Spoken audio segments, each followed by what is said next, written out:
সবচাইতে জালিমকে সবচাইতে জালিমকে সবচাইতে জালিম হলো ওই ব্যক্তি যে ব্যক্তি আল্লাহ সুবহানাহু ওয়া তাআলার ঘরকে ভেঙে দেয়। কেন আল্লাহ সুবহানাহু ওয়া তাআলা কোরআনুল কারীম সূরাতুল বাকারাতে বলছেন, ওমান আযলামু মিম্মান মানাআ মাসাজিদাল্লাহ আইয়ুযকারা ফিহা ইসমুহু ওয়া সাআ ফি খরাবিহা। আল্লাহ সুবহানাহু ওয়া তাআলা কোরআনে বলছেন, ওই ব্যক্তির চেয়ে অধিক জালিম আর কি হতে পারে যে ব্যক্তি আল্লাহ সুবহানাহু ওয়া তাআলার মসজিদে যেতে মানুষকে বাধা প্রদান করে, অর্থাৎ ভেঙে দেয়। তাদের জন্য কি আছে? লাহুম ফিদ দুনিয়া খিজিউন, তাদের জন্য দুনিয়ার মধ্যে লাঞ্ছনাদায়ক শাস্তি আছে, তারা অপমানিত হবে দুনিয়ার মধ্যে।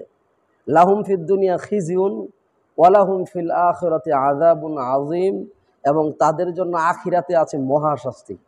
সম্মানিত ভাই, এই ঘটনাটি ঘটেছে আপনার গাইবান্ধা সদর উপজেলার কনকরা স্থানে। সেই জায়গাতে আপনার আহলে হাদিসের মোটামুটি বড় একটা মসজিদ, যেখানে নতুন করে মসজিদটা কয়েকতলা নির্মিত হবে এরকম একটা প্ল্যান প্রোগ্রাম ছিল।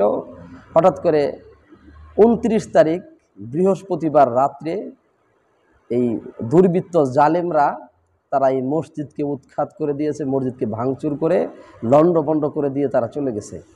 এটা 29 তারিখ মোট বৃহস্পতিবার রাতের ঘটনা, শুক্রবার সকালে এরকমই হয়েছে। কিন্তু আজকে 30 তারিখ রোজ শনিবার সকালে আপনার মুসলিম জনতা এই ব্যাপারে মানববন্ধন করে কেন মসজিদকে ভাঙা হলো। মসজিদের সাথে কোনো হিংসা বিদ্বেষ থাকা উচিত না। সেটা যে ধর্মের বা যেই গোত্রের হোক না কেন, যেই সমাজের হোক না কেন, মসজিদ আল্লাহ সুবহানাহু ওয়া তাআলা কোরআনে বলছেন, ও আন্নাল মাসাজিদা লিল্লাহ ফালা তাদউ মা আল্লাহি আহাদা, ও আন্নাল মাসাজিদা লিল্লাহ, মসজিদ শুধু আমি আল্লাহর জন্য।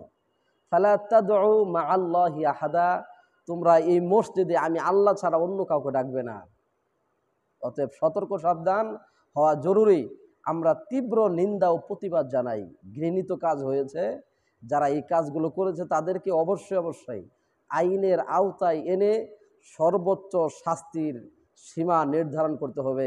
আমরা তাওহিদি মুসলিম জনতার পক্ষ থেকে এটা আমাদের প্রতিবাদ এবং তীব্র নিন্দা। আমরা অবশ্যই এটা আমাদের পক্ষ থেকে একটা সুন্দর একটা আর্জি।